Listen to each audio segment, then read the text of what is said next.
Hello everyone, welcome or welcome back to my channel. My name is Hannah. If you're new here, good morning. It is Friday morning. I have a very busy weekend scheduled with reading, obviously. I am drowning in library books. I've taken a little bit of a break from reading. I've just been enjoying other hobbies, and when I go on walks, I just wanted to be in the outside world and not have an audiobook going. But we're back in the reading mood, and I've got like five library books that I need to get to, I want to get to, and I feel like reading. I'm going to bring you through my weekend, and we're gonna get through as many books as we possibly can. I haven't started anything, so I'm not even gonna talk about any books yet, but just wanted to welcome you to the vlog. I do have an extensive to-do list, but these are all things I can do while listening. So to keep my body occupied and get chores done while listening to audiobooks. I do have an ebook as well, so that's going to need some sit down time, but here's the to-do list. Lots of laundry. I have to clean my bathroom. I have to bleach my kitchen sink. I have to vacuum my couch. I gotta move some houseplants inside. It's October in Minnesota, and while it's still 85 degrees today, it's gonna start getting colder even next week, and I anticipate it getting even more cold, so I want to move my houseplants from outside to inside, or at least like prep the spaces where they're supposed to go. I have to do some filming. My vegetable garden is still going strong. As I mentioned, it's 86 degrees today and has been in the 80s all September, really. And so I still have a ton of tomatoes coming up, which is great. Too many tomatoes, honestly, so I have to pick some tomatoes. I want to keep my exercise schedule up. I have to take care of my dogs. They need a nail trim, and I need to give them their meds. I have to get a prescription, I have to pay some bills, and I have to do some tidying. So I've got my to-do list. I mean, I don't mind showing you, but here it is. And we're gonna spend the weekend crossing this puppy off one by one, hopefully all of it. It's kind of a lot.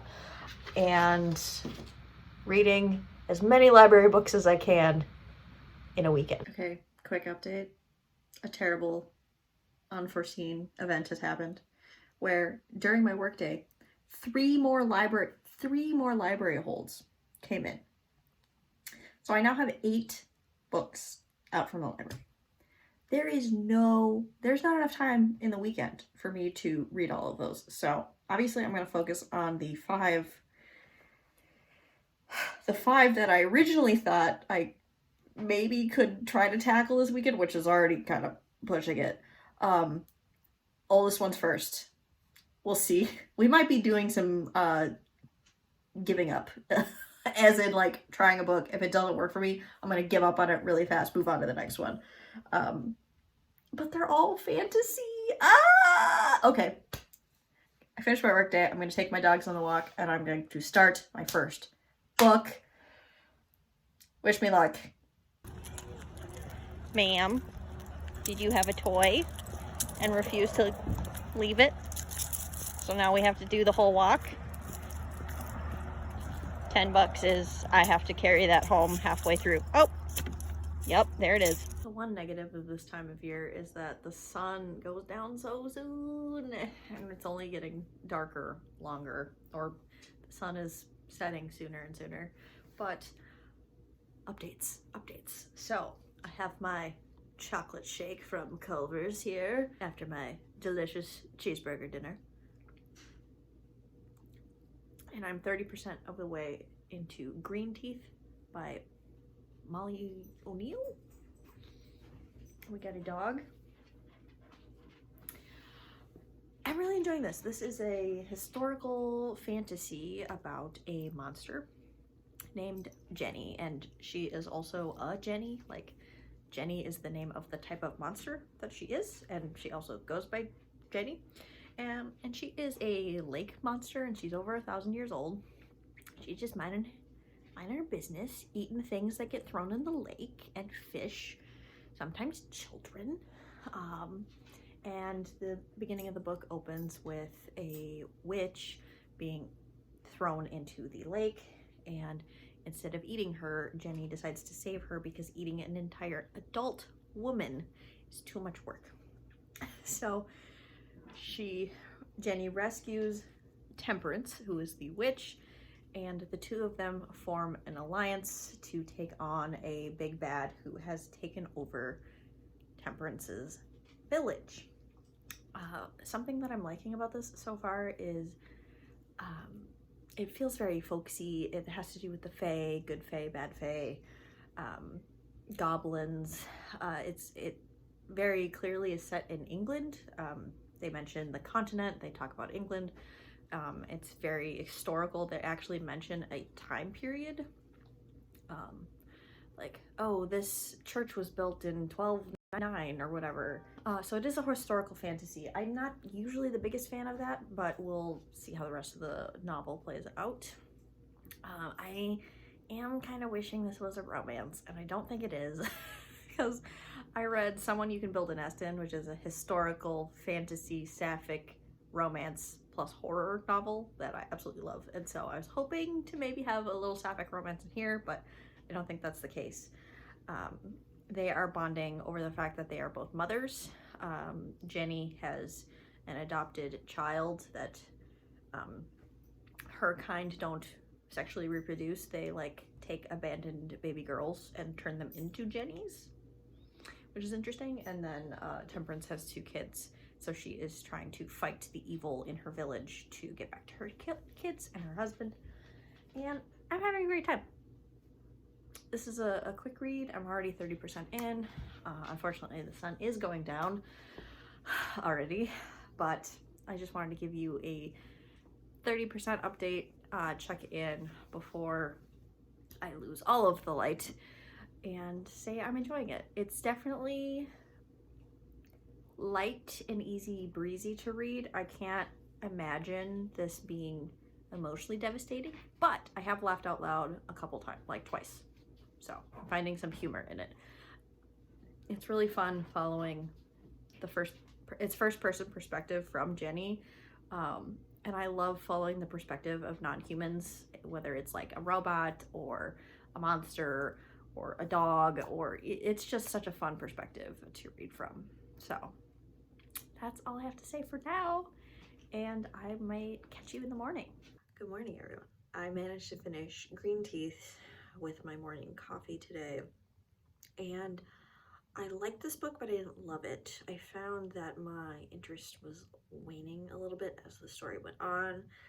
There's a little bit of a quest element, find 3 objects and we'll, to defeat the big bad,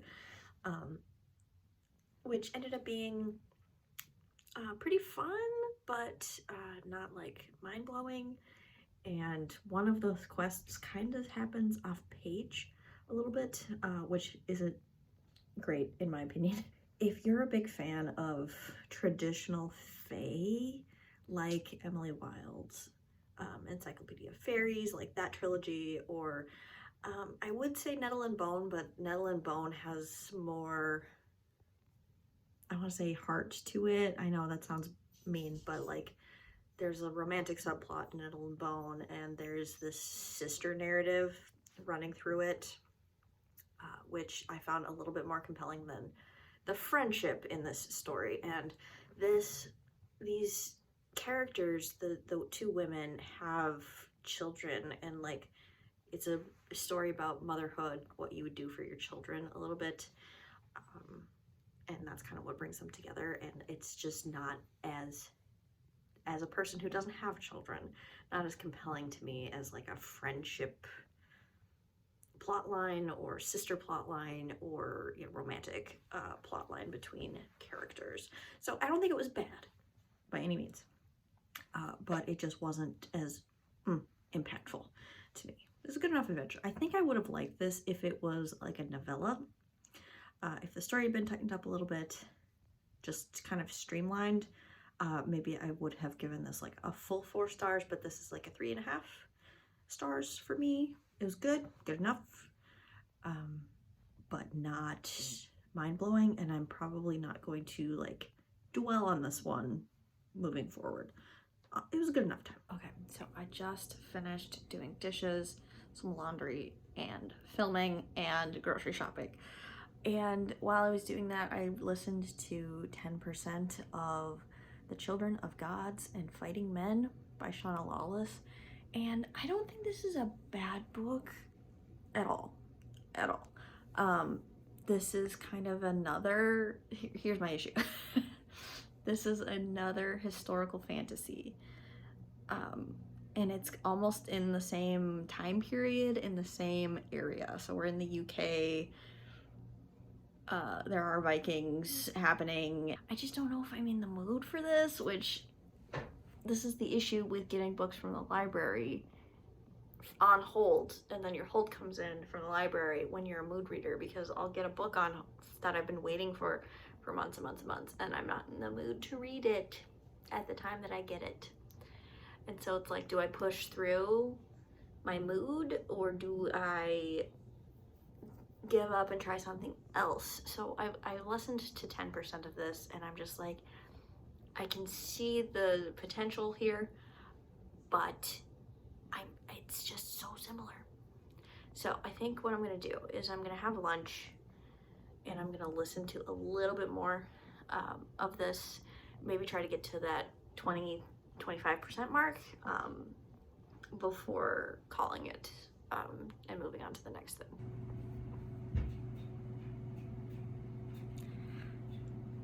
I spoke too soon. This is way more epic and political than I thought. And it's reading much more like John Gwynne.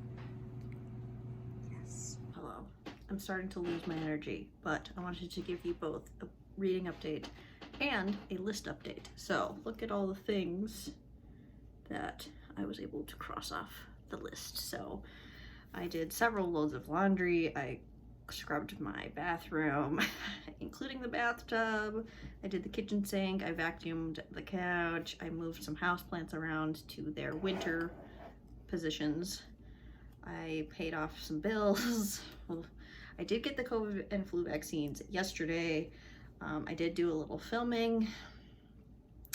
We did groceries and meal prep. I took care of the dog's medicine. And I'm tired. That was a lot. So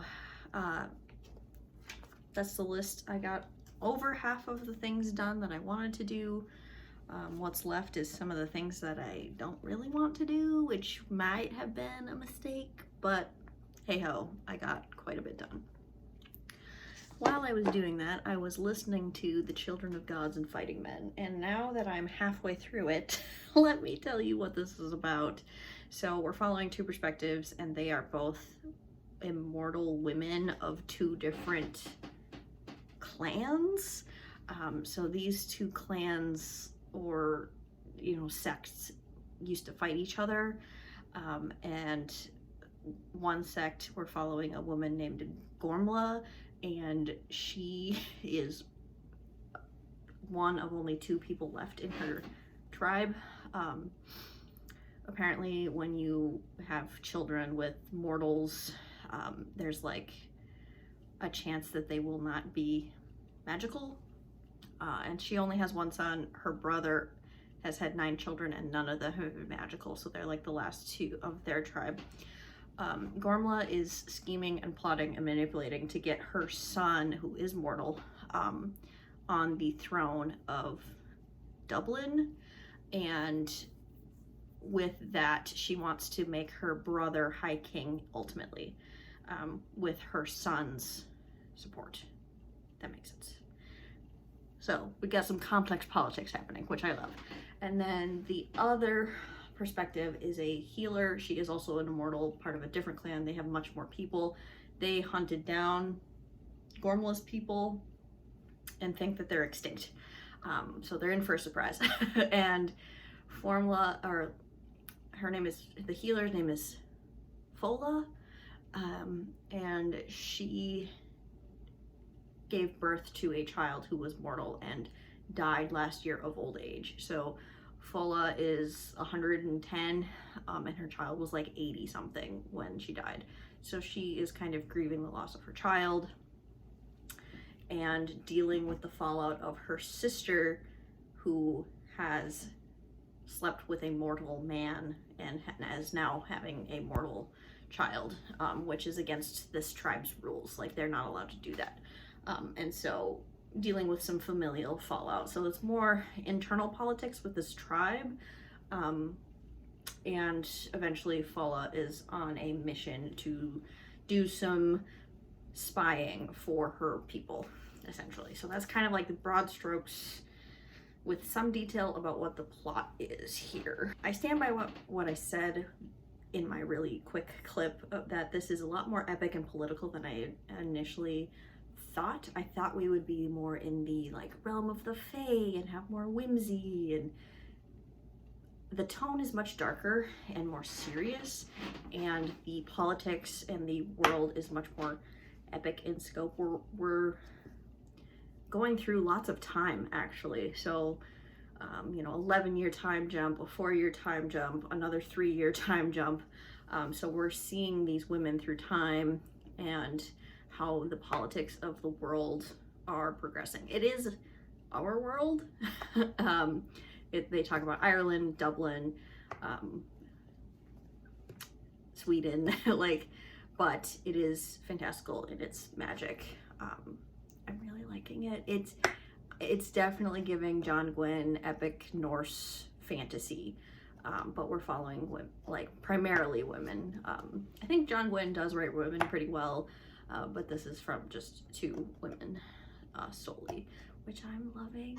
I like Gormla. She's kind of a bad person, but she's ruthless. She's willing to do anything to protect her son and get her son and get what she wants.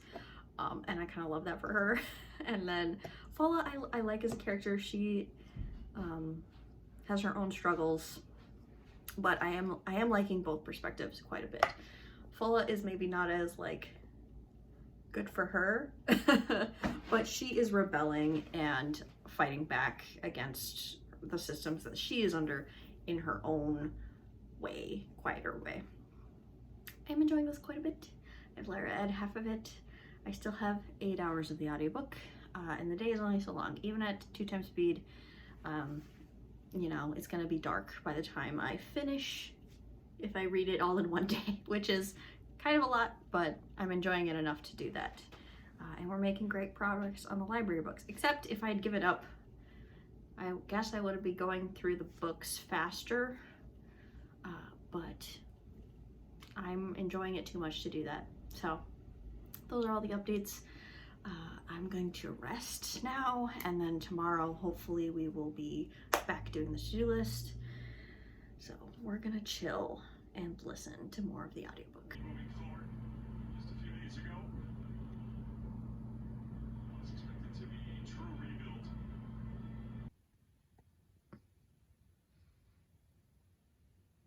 Last night I finished The Children of Gods and Fighting Men, and this was a solid read. This was a 4-star. I kind of stand by what I said previously.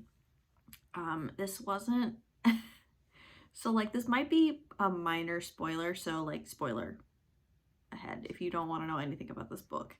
But in the end, the villain kind of loses, and part of me was like, why am I kind of rooting for the villain?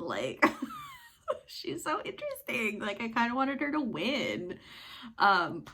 So that was fun. But this is very obviously the first book of a trilogy, and it sets itself up really nicely for our characters to continue and to have more adventures and more political stuff happen in the second book and the third book.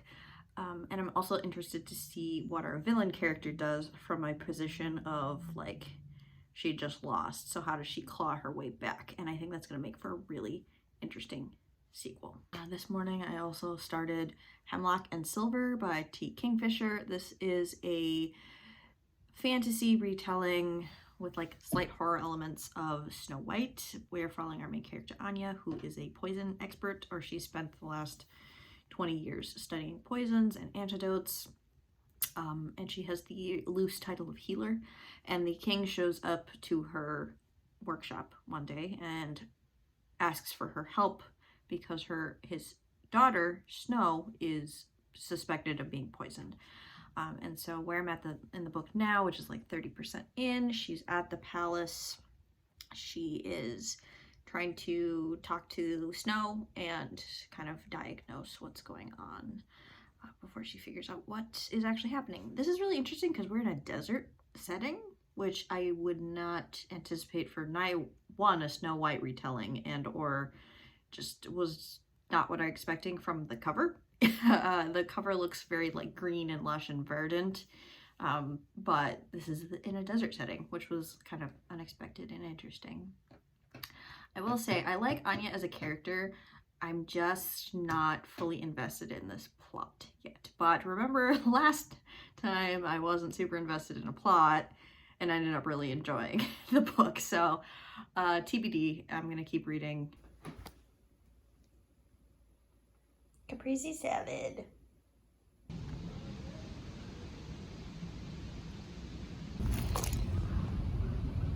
One of the last harvests.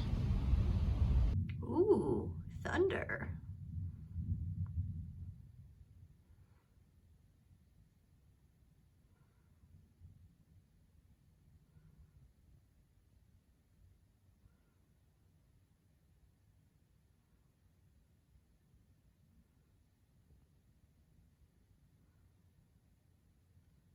I finished Hemlock and Silver by T. Kingfisher, and this is a 4-star read for me. I enjoyed this, but I didn't love it. What really saved it was the romance that happened. There's a little bit of a B-plot bodyguard romance, which I loved. And honestly, I kind of wish the story was either more romance or didn't have it at all and focused more on the fantasy, I think. I thought the fantasy plotline was fine, but it didn't blow me away, didn't wow me. I'm not the biggest love of retellings necessarily. Not that I don't think she did something interesting with it in this story. It just wasn't like that's what I find myself with T. Kingfisher. I don't feel super emotionally invested. I usually like the quirkiness and the whimsy, and I find her really funny, but most of her books are just enjoyable and don't have like a lasting emotional impact on me. That's the case here. Again, it's a 4-star read. I liked it, but nothing to write home about. And honestly, I'm so tired from doing all of the things on my to-do list. I forget sometimes that I'm disabled. So I've actually crossed everything off, or just said, screw it, this weekend it's not happening. The last thing I have to do is trim my dog's nails, and that is an ordeal and a half, and I need my husband to help me. It's a 2-person job, that's for sure. So with that being said, I think I'm gonna end the vlog here. I know I still have a little bit of Sunday left, but I need a break from reading. I read 3 books in 3 days, which is kind of wild. I still have a couple books out from the library, but I've made a serious dent, so I am happy with that.